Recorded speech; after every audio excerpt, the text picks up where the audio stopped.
வணக்கம். நீங்க பகிர்ந்துகிட்ட இந்த ரொம்ப முக்கியமான பழமையான தமிழ் மருத்துவ நூல் அகஸ்தியர் 2000 முதல் பாகம். இத பத்தின நம்ம ஆழமான அலசலுக்கு எல்லாரையும் வரவேற்கிறோம். இது தஞ்சை சரஸ்வதி மஹால் நூலகத்தோட 1958 வருஷ வெளியீடு. டாக்டர் எஸ் வெங்கடராஜன் அவங்க உரையோட தொகுத்திருக்காங்க. நம்ம நோக்கம் என்னன்னா, இந்த அரிய சித்த மருத்துவ ஞானத்திலிருந்து ரொம்ப முக்கியமான கருத்துக்களை உங்களுக்கு கொண்டு வந்து சேர்க்கிறது தான். நோய் அறிதல், அப்புறம் பலவிதமான நோய்கள், சிகிச்சை முறைகள், சித்த மருத்துவத்தோட அடிப்படை தத்துவங்கள்னு நிறைய விஷயங்களை இந்த நூல் தொட்டு போகுது. வாங்க, இதோட சிறப்பம்சங்களை ஒரு சுவாரஸ்யமான உரையாடல் வழியா பார்க்கலாம். ஆரம்பிக்கலாமா? இந்த நூலோட தலைப்பே அகஸ்தியர் 2000. கொஞ்சம் கவனத்தை ஈர்க்குது இல்லையா? அகஸ்தியர்னாவே நமக்கு சித்த மருத்துவம், தமிழ் மரபுன்னு நிறைய விஷயம் ஞாபகத்துக்கு வரும். அவர் பேர்ல நூத்துக்கணக்கான நூல்கள் இருக்கு. ஆனா இந்த குறிப்பிட்ட 2000 பாடல்கள் கொண்ட ஓலைச்சுவடி பிரதி புத்தகமா வரது இதுதான் முதல் தடவைன்னு இதோட முன்னுரை சொல்லுது. சித்த மருத்துவத்துல அகஸ்தியரோட இடம் பத்தி என்ன நினைக்கிறீங்க? குறிப்பா இந்த நூல் ஏன் முக்கியம்னு சொல்றாங்க? நீங்க சொல்றது சரிதான். அகத்தியர் சித்த மருத்துவ பாரம்பரியத்தோட ஆணி வேர் மாதிரி பல துறைகள்ல ஞானம் உள்ளவரா அவரை பாக்குறாங்க. இந்த நூலோட முன்னுரையில சொல்ற மாதிரி அகத்தியர் பேர்ல பல நூல்கள் இருந்தாலும் இந்த 2000 பாட்டு இருக்கிற தொகுப்பு கொஞ்சம் தனித்துவமானது, நடைமுறைக்கு ரொம்ப பயனுள்ளதுன்னு கருதப்படுது. அதாவது மத்த அகத்தியர் நூல்கள்ல சொல்லாத சில விஷயங்களும் இல்லனா சொன்ன விஷயங்கள்லயே இன்னும் கொஞ்சம் தெளிவும் இதுல இருக்கிறதா சொல்றாங்க. குறிப்பா பாத்தீங்கன்னா, சாதாரணமாக வரக்கூடிய நோய்களை கண்டுபிடிக்கிறது, அதுக்கான சிகிச்சை முறைகள், இதெல்லாம் இதுல ரொம்ப விரிவா விளக்கப்பட்டிருக்கான். அதனால இது வைத்தியர்களுக்கு மட்டும் இல்லாம ஆரோக்கியத்துல அக்கறை இருக்கிற பொதுமக்களுக்கும் கூட இது பயனுள்ளதா இருக்கும்னு பதிப்பாசிரியர்கள் நம்பியிருக்காங்க. அப்படியா? சரி சரி. அப்ப நாம இதுக்குள்ள போய் அந்த முக்கிய கருத்துக்களை பார்க்கலாம். இந்த நூலோட ஆரம்பத்திலேயே முக்குற்றம் பத்தி பேசுறாங்க. வாதம், பித்தம், கபம். சித்த மருத்துவத்தோட அஸ்திவாரமே இதுதான்னு நாம கேள்விப்பட்டிருக்கோம். இந்த நூல் இதை எப்படி விளக்குது? நம்ம உடம்போட ஆரோக்கியத்துக்கும் இதுக்கும் என்ன சம்பந்தம்? ஆமா, இது ரொம்ப சரியான கேள்வி. சித்த மருத்துவத்தை புரிஞ்சுக்கணும்னா முதல்ல இந்த முக்குற்றங்கள் இல்லனா 3 தோஷங்களை பத்தி தெரிஞ்சுக்கணும். இந்த நூல் விளக்குற மாதிரி நம்ம உடம்புல இந்த 3 சக்திகளும், வாதம் அதாவது இயக்கம், காற்று சம்பந்தப்பட்டது; பித்தம் சூடு, செரிமானம், வளர்ச்சிதை மாற்றம்; கபம் குளிர்ச்சி, திரவம், உடற்கட்டு. இது 3ம் ஒரு சமநிலையில இயங்கும் போதுதான் நாம ஆரோக்கியமா இருக்கோம். இந்த சமநிலை எப்போ கெடுதோ, அதாவது இதுல ஏதாச்சும் ஒன்னு கூடினாலோ இல்ல குறைஞ்சாலோ அப்போ நோய் வருது. ஒவ்வொன்னும் உடம்புல குறிப்பிட்ட இடங்கள்ல தங்கி, உதாரணமா வாதம் இடுப்புக்கு கீழே, பித்தம் மார்புக்கும் தொப்புளுக்கும் நடுவுல, கபம் மார்புக்கு மேல, இப்படி இருந்து குறிப்பிட்ட வேலைகளை செய்யுதுன்னு இந்த நூல் சொல்லுது. இது சும்மா ஒரு தத்துவ கருத்து மட்டும் இல்ல, நோயை அணுகிற முறைக்கே இதுதான் அடிப்படை. ஓ, அப்போ உடம்புல என்ன பிரச்சனைன்னு தெரிஞ்சுக்கிறதுக்கும் இந்த வாதம், பித்தம், கபம் பத்தின அறிவு உதவுது, அப்படித்தானே? நிச்சயமா. இதுதான் நோய் அறியறதுக்கு ஒரு முக்கியமான வழி. குறிப்பா நாடி பார்த்தல்னு சொல்றோமே, அதோட அடிப்படையே இந்த முக்குற்றங்கள் தான். ஆமா, அடுத்து அதுதான் வருது. நாடி நிதானம். மணிக்கட்டுல விரல வச்சு நோயாளியோட நிலையை அறியறது. கேட்கவே ரொம்ப ஆச்சரியமா, ஒரு மாதிரி நுட்பமா தெரியுது. இது நூல் நாடி பார்க்கறத பத்தி என்ன சொல்லுது? வாதம், பித்தம், கபத்துக்கு தனித்தனி நாடி துடிப்பு இருக்குன்னு சொல்லுதா? ஆமா. இது சித்த மருத்துவத்தோட மிக முக்கியமான சிறப்புகள்ல ஒன்னு.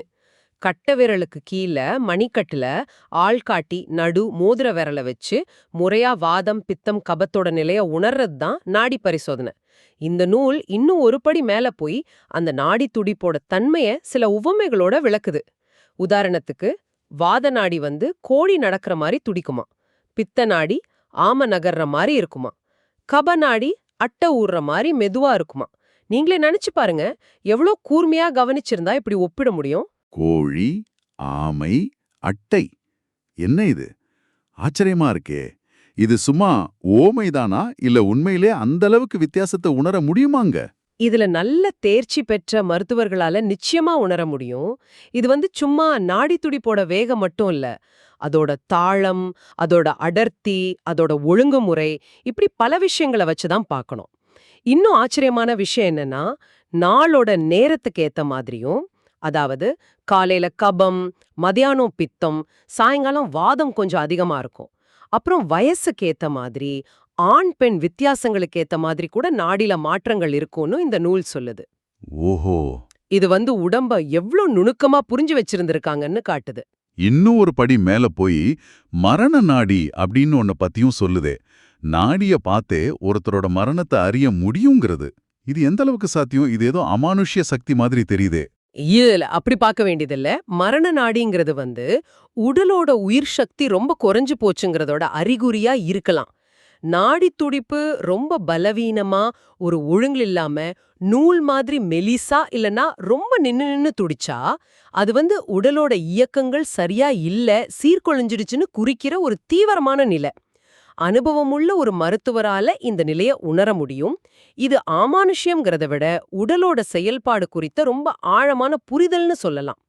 உடம்ப ஒரு மெஷினா பார்க்காம ஒரு உயிருள்ள இயங்குற அமைப்பா பார்க்கற சித்த மருத்துவத்தோட பார்வை இது. புரியுது புரியுது. இந்த நாடி பரிசோதனைக்கு அப்புறம் நோய்களை பத்தி நூல் பேசுது. பொருளடக்கத்தை புரட்டினா அடையப்பா, கிராணி, குண்மம், வாத நோய்கள், குஷ்டம், நீரிழிவுன்னு நோய்களோட பட்டியல் நீளமா போகுது. அதுலயும் குண்மத்துல 8 வகை, வாத நோயில 80 வகை, குஷ்டத்துல 18 வகைன்னு இப்படி வகைப்படுத்தி இருக்கிறது பிரமிப்பா இருக்கு. இந்த நோய்களை பத்தி என்ன மாதிரி தகவல் இதுல இருக்கு? சும்மா பேர் மட்டும்தானா? இல்ல. சும்மா பேர் மட்டும் இல்ல. ஒவ்வொரு நோயையும் இவ்ளோ நுணுக்கமா வகைப்படுத்தியதே அந்த கால மருத்துவ அறிவோட ஆழத்தை காட்டுது பாருங்க. உதாரணமா, வாதம்னு பொதுவா இயக்கம் சம்பந்தப்பட்ட பிரச்சனைகளை சொன்னாலும் அதை 80 வகையா பிரிச்சிருக்காங்கன்னா, உடம்புல ஏற்படக்கூடிய சின்ன சின்ன மாற்றங்களையும் வெவ்வேறு பகுதிகள்ல வர பாதிப்புகளையும் அவங்க கவனிச்சு வகைப்படுத்தியிருக்காங்கன்னு அர்த்தம். அதே மாதிரி தான் குண்மம்னா வயிறு சம்பந்தப்பட்ட புண்ணு இல்ல கட்டி அப்படின்னு பொதுவா சொன்னாலும் அதோட 8 வகைகளுக்கும், குஷ்டம்ங்கிற தோல் நோய்களோட 18 வகைகளுக்கும் தனித்தனியான அறிகுறிகள், அதாவது குறிகுணங்கள் ரொம்ப விரிவா இந்த நூல்ல விளக்கப்பட்டிருக்கு. இந்த அறிகுறிகளை வச்சுதான் நோயை உறுதி செய்யறாங்க. இது ஒரு முறையான, சொல்லப்போனா கிட்டத்தட்ட இன்னைக்கு இருக்கிற மருத்துவ ஆய்வுகள்ல ஒத்த ஒரு அணுகுமுறைனே சொல்லலாம். கிராணின்னு சொன்னீங்களே, அதை பத்தி கொஞ்சம் விளக்க முடியுமா? இன்னைக்கு இருக்கிற சூழல்ல அது எதோட தொடர்புடையதா இருக்கலாம்? கிராணிங்கிறது பொதுவா நாள்பட்ட வயிற்றுப்போக்கு, அஜீரணம், குடல் பலவீனம் இது சம்பந்தப்பட்ட நோய்களை குறிக்கிற ஒரு சொல். இப்போதைய மருத்துவத்துல சொல்ற இரிட்டபிள் பவுல் சிண்ட்ரோம், ஐபிஎஸ் இல்லனா மேல் அப்சர்ப்ஷன் சிண்ட்ரோம் இதுங்களோட சில கூறுகளோட இத ஒப்பிடலாம். ஆனாலும் சித்த மருத்துவ வகைப்பாடு கொஞ்சம் தனித்துவமானது. இந்த நூல்ல கிராணி வர்றதுக்கான காரணங்கள், அதோட வகைகள், அதுக்கான குறிப்பிட்ட சிகிச்சை முறைகள்னு ரொம்ப விரிவாக பேசப்பட்டிருக்கு. சரி சரி. இவ்வளவு துல்லியமா நோய்களை கண்டுபிடிச்சு வகைப்படுத்தின பிறகு சிகிச்சை முறைகள் எப்படி இருக்கு? மருந்துகளை பத்தி என்ன சொல்லுது இந்த நூல்? கஷாயம், அதாவது மூலிகைகளை காய்ச்சி எடுக்கிற நீர், சூரணம், அதாவது பொடி, தைலம், எண்ணெய், லேகியம், இலகிய பச மாதிரி இருக்கிற மருந்து, அப்புறம் மெழுகு, பற்பம், செந்தூரம்னு பலவிதமான மருந்து வடிவங்கள் சொல்லப்பட்டிருக்கு. உதாரணமா, அதிசார கஷாயம்னா வயிற்றுப்போக்குக்கு, குண்மச்சூரணம்னா வயிற்று புண்ணுக்கான பொடி, குளிர்காய்ச்சிக்கான குடிநீர்னு நோயோட பேரோடைய மருந்தின் பேரும் இருக்கு. இந்த மருந்து செய்முறைகள் எல்லாம் எந்த அளவுக்கு விளக்கமா இருக்கு? சும்மா மூலிகை பேர் மட்டும்தானா? இல்ல, அதுதான் இதுல இருக்கிற ஒரு சிறப்பு.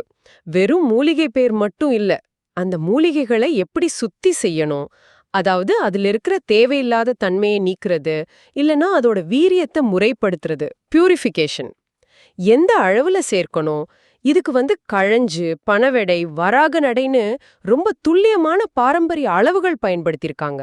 எந்த துணை மருந்தோட, அதாவது அனுபானம்னு சொல்லுவாங்க, தேன், நெய், பால், வெந்நீர் மாதிரி எதோட கொடுக்கணும், எவ்வளோ காலம் கொடுக்கணுங்கிற வரைக்கும் மிக விரிவான செய்முறைகள் கொடுத்திருக்காங்க. இந்த துல்லியம் தான் சித்த மருத்துவத்தோட தனித்தன்மையே. இந்த சுத்தி செய்யறது, இந்த அளவு, அனுபானம் இதெல்லாம் கேட்கும்போதே இது ஏதோ மேம்போக்கா இல்லாம ஒரு அறிவியல் பூர்வமான அணுகுமுறை மாதிரி தெரியுதே. நிச்சயமா. உன்னிகைகள், தாதுக்கள், சில சமயம் உலோகங்களை கூட மருந்தா பயன்படுத்தும் போது அவற்றை சரியா சுத்தி செய்யாம பயன்படுத்தினா ஆபத்து வரலாம். அதே போல மருந்தின் அளவு ரொம்ப முக்கியம். அனுபானம்ங்கிறது அந்த மருந்தின் வேலையை அதிகப்படுத்தவோ இல்ல குறிப்பிட்ட இடத்துக்கு கொண்டு சேர்க்கவோ இல்ல சில சமயம் மருந்தின் தீவிரத்தை குறைக்கவோ கூட பயன்படும். இதெல்லாம் சேர்ந்துதான் ஒரு மருந்த முழுமையாக்குது. பெரும்பாலும் பாத்தீங்கன்னா உள்ளூர்ல சுலபமா கிடைக்கிற பொருட்களை வச்சே இந்த மருந்துகள் தயாரிக்கப்பட்டிருக்கிறதும், நம்ம சூழலுக்கு ஏத்த ஒரு மருத்துவ முறையா இது வளர்ந்திருக்கிறதும் ரொம்ப குறிப்பிடத்தக்க விஷயம். நோய்கள் மருந்துகள்ங்கிறத தாண்டி மனுஷனோட ஆயுட்காலம், அதாவது ஆயுள் பிரமாணம் பத்தியும் வாழ்க்கையோட வெவ்வேறு கட்டங்கள் பத்தியும் இதுல சொல்லியிருக்கிறது சுவாரஸ்யமா இருக்கே. அகத்தியர் கருத்துப்படி மனுஷ ஆயுள் 100 வருஷம்னும் அது பாலியம், கௌமாரம், வாழ்த்திக்கியம்னு பிரிச்சிருக்கிறதாவும் சொல்லுது. இன்னொரு இடத்துல பார்த்தா பாலியம் 10 வருஷம், யௌவனம் 20 வருஷம்னு 120 வயசு வரைக்கும் கணக்கிடுது. வாழ்க்கைய பத்தின இந்த பார்வையை பத்தி என்ன நினைக்கிறீங்க? இது சித்த மருத்துவத்தோட தத்துவ பார்வையை காட்டுது பாருங்க.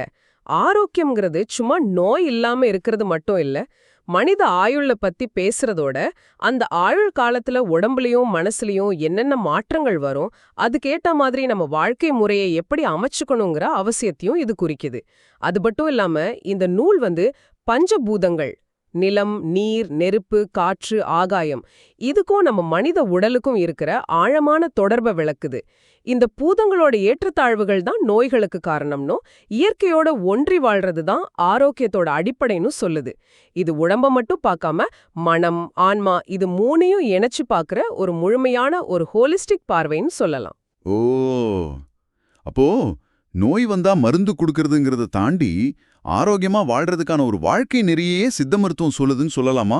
ஆமா, சரியா சொன்னீங்க. ஆரோக்கியத்தை பாத்துக்கிறது, நோயை வராம தடுக்கிறது, இயற்கையோட இணைஞ்சு இருக்கிறது, உணவு முறை, வாழ்க்கை முறை ஒழுக்கம்னு பல விஷயங்களை இது உள்ள அடக்கியிருக்கு. சும்மா அறிகுறிகளுக்கு மட்டும் சிகிச்சை கொடுக்கறத விட நோயோட மூல காரணத்தை தெரிஞ்சுக்கிட்டு உடம்போட சமநிலையை திரும்ப கொண்டு வர்றதுல கவனம் செலுத்துது. இது நம்ம ஒரு முக்கியமான கேள்விக்கு கொண்டு வருது பாருங்க. இன்னைக்கு இருக்கிற நவீன உலகத்துல நம்ம ஆரோக்கியத்தை பெரும்பாலும் நோய் நிவாரணமா மட்டும்தான் பாக்குறோமா? இந்த பழங்கால முறை சொல்ற பரந்த முழுமையான பார்வை நமக்கு ஏதாவது கத்து தருதா? அருமையான பார்வை. ஆக இந்த அகஸ்தியர் 2000 முதல் பாகம் நூல்ல இருந்து நாம முக்கியமா எடுத்துக்க வேண்டிய விஷயங்கள் என்னென்னு தொகுத்து பார்த்தோம்னா, 1, முக்குற்றம்ங்கிற அடித்தளத்து மேல கட்டப்பட்ட ஒரு முழுமையான மருத்துவ அமைப்பு இது. 2வது, நாடி பரிசோதனை மாதிரி ரொம்ப நுட்பமான கூர்மையான நோயறியும் முறைகள். 3வது, நோய்களை ரொம்ப துல்லியமா வகைப்படுத்தி அதுக்கான காரணங்களையும் அறிகுறிகளையும் விளக்குற தன்மை. 4வதா, சுத்தி முறைகள், துல்லியமான அளவுகள், அனுபானங்கள்னு ஒரு அறிவியல் பூர்வமான அணுகுமுறையோட இருக்கிற விரிவான மருந்து செய்முறைகள். கடைசியா ஆரோக்கியத்தை உடல், மனம், ஆன்மா, இயற்கைன்னு எல்லாத்தோடும் இணைச்சு பார்க்குற ஒரு தத்துவவாதமான முழுமையான பார்வை. இது வெறும் மருத்துவ குறிப்புகளோட தொகுப்புங்கிறத தாண்டி ஒரு வாழ்க்கை முறை வழிகாட்டியா கூட தெரியுது. ஆமா, ஏவியா சியரையும் முன்வைக்கலாம்னு நினைக்கிறேன். இந்த நூலோட முன்னுரையிலேயே இது மாதிரி ஓலைச்சுவடிகளோட காலத்தை சரியா கணிக்கிறதுல இருக்கிற கஷ்டங்களையும், அகத்தியர் பேர்ல பல நூல்கள் இருக்கிறதுனால இந்த குறிப்பிட்ட 2000 பாட்டு இருக்கிற சுவடியோட தனித்தன்மையை எப்படி நிறுவுறதுங்கிறத பத்தியும் பேசுறாங்க. பல 100 வருஷங்களா வாய்மொழி வழியாவும் அப்புறம் ஓலைச்சுவடிகளையும் அதுக்கப்புறம் பல சுவடிகளை ஒப்பிட்டு திருத்தி அச்சு வடிவத்திலையும்னு இந்த அறிவு தொகுப்பு எப்படி பயணிச்சு வந்திருக்கு, எப்படி பாதுகாக்கப்பட்டிருக்குன்னு நினைச்சு பார்த்தா ஆச்சரியமா இருக்கு. இது ஒரு தனிநபரால் மட்டும் செஞ்சது மாதிரி தோணினாலும் பல தலைமுறை வைத்தியர்களோட அனுபவமும் அறிவும் இதுல கலந்திருக்க வாய்ப்பு இருக்கு இல்லையா? இத்தனை மாற்றங்களுக்கு நடுவுலையும் காலத்தை வென்று நிக்கிற இந்த அறிவு எப்படி நிலைச்சிருக்கு? காலப்போக்குல இதுல என்னென்ன மாற்றங்கள் வந்திருக்கலாம்? இந்த குறிப்பிட்ட அகஸ்தியர் 2000 பிரதி மத்த அகஸ்தியர் நூல்கள்ல இருந்து உண்மையில எந்த வகையில வேறுபடுது? இதெல்லாம் கொஞ்சம் ஆழமா யோசிச்சு பார்க்கும்போது இந்த நூலோட மதிப்பு இன்னும் அதிகமாகுது இல்லையா? நிச்சயமா, நீங்க சொல்றது ரொம்ப சரி. இது வெறும் மருத்துவ தகவல் மட்டும் இல்ல, இது ஒரு பண்பாட்டோட ஒரு அறிவு பரம்பரையோட தொடர்ச்சி. அகஸ்தியர் 2000ங்கிற இந்த அரிய நூலுக்குள்ள நாங்க செஞ்ச இந்த ஆய்வு பயணத்துல எங்களோட இணைஞ்சிருந்த உங்களுக்கும் நன்றி. நீங்க பகிர்ந்துகிட்ட இந்த ஆதாரத்தின் மூலமா சித்த மருத்துவத்தோட ஆழத்தையும் அதோட நுட்பமான பார்வைகளையும் ஓரளவுக்கு உங்களுக்கு காட்ட முடிஞ்சதுன்னு நம்புறோம். இதுல இன்னும் கண்டுபிடிக்கப்படாத, விவாதிக்கப்படாத எத்தனையோ விஷயங்கள் நிச்சயம் இருக்கும்.